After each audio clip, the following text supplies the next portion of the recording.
하나님의 교회는 지금 안상홍 씨는 죽었죠. 부인이 이제 어머니 하나님이 됐어요. 기가 막히죠. 무슨 어머니 하나님이에요.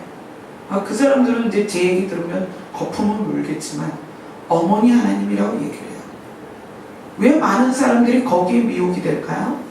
성경을 제대로 알지 못하고요, 결론을 알지 못해서 그래요. 성경이 말하는 결론. 여러분들 지금까지 교회 다니면서 이 계시록에 대해서 얼마나 배워보셨어요? 못 배워보셨죠? 왜 못 배웠을까요? 왜 못 배웠냐면 목사님들도 계시록을 못 배웠어요. 목사님들도 계시록을 제대로 가르치는 신학교가 없어요.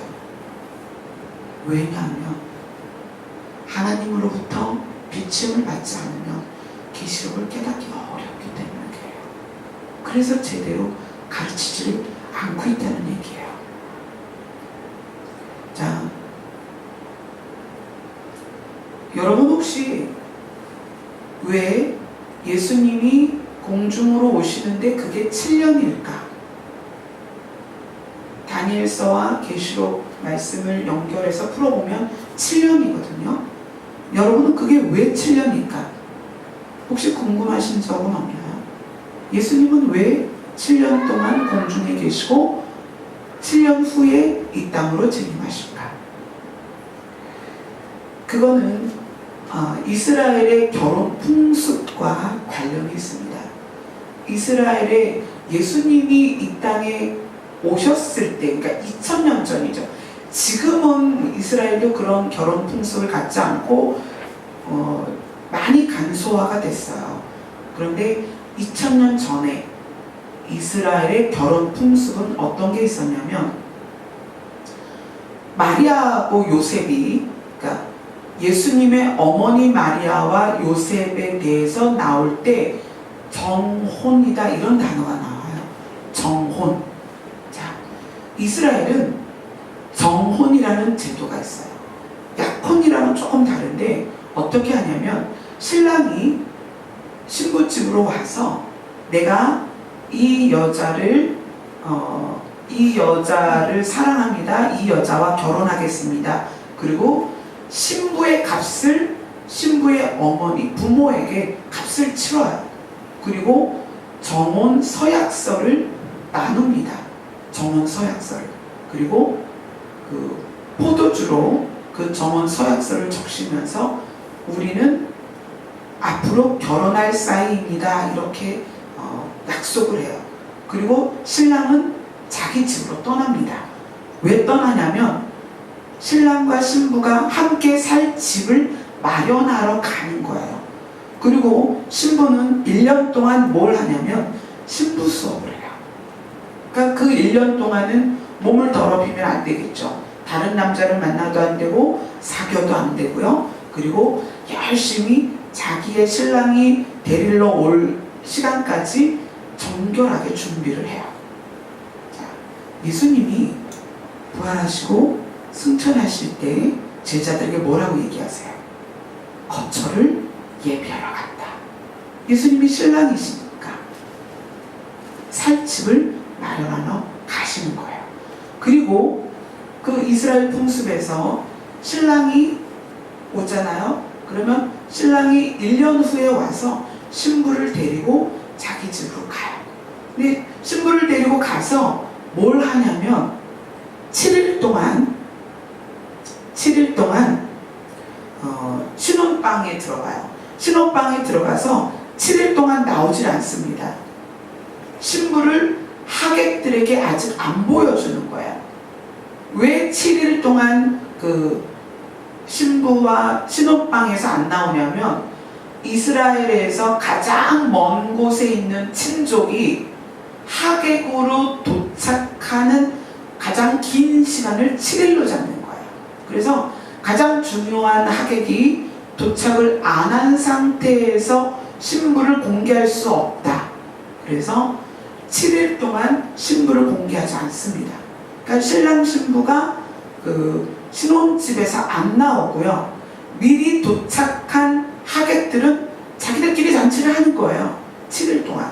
그래서 먼 곳에 있는 하객이 완전히 도착을 하고 나면 7일 만에 신혼방이 열리고 신랑이 신부를 공개를 하는 거예요. 그게 7일이에요. 그 7일을 예수님께서 어디에서? 공중에서 신부들을 데리고 7년 동안 공중에 계시는 거예요. 그리고 혼인잔치의 클라이막스는 어디냐? 신랑이 혼인집에서 그 방문을 열고 자기의 신부를 하객들에게 공개할 때가 가장 클라이막스죠.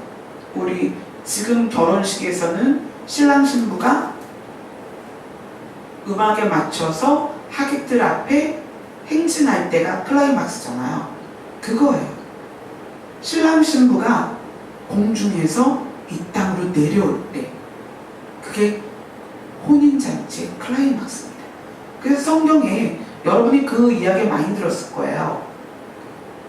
왕이 혼인잔치를 열고 누구를 불러들여요? 그 하객을 모으잖아요.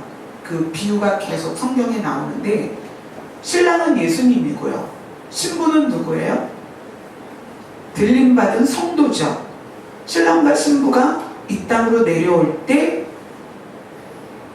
성함을 받은 하객은 누구일까요? 그동안 이 땅에서 믿음을 지킨 사람들이에요. 청함을 받고 그 믿음을 지켜서 그 신랑과 신부의 모습을 바라보는 자들, 그들 중에 믿음으로 택함을 받는 거예요. 그러니까 청함을 받고 택함을 받는 그 혼인잔치의 비유가 이 사건을 이야기를 하고 있는 거예요. 그러니까 이 사건을 가만히 들여다보면 신랑은 예수님, 신부는 들림받은 성도. 그러면은 청함을 받고 택함을 받는 초청받는 하객은 누구일까? 그것은 예수님이 신부들과 함께 이 땅에 재림할 때 그때 믿음을 지킨 성도들. 그래서 성경에 뭐라고 얘기하죠? 자, 계시록을 봅시다. 19장으로 가겠습니다.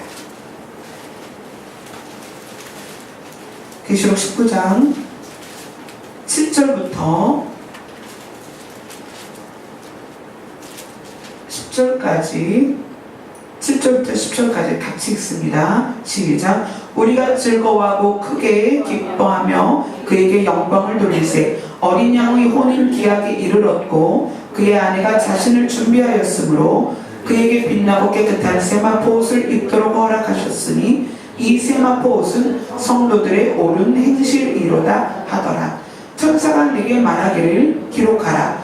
어린 양의 혼인잔치에 청함을 받은 이들은 복이 있도다 하고 또 내게 말하되 이것은 하나님의 참된 말씀이라 하기로 내가 그 발 아래 엎드려 경배하려 하니 그가 나에게 말하기를 나는 너와 및 예수의 증언을 받은 내 형제들과 같이 된 종이니 삼가 그리하지 말고 오직 하나님께 경배하라.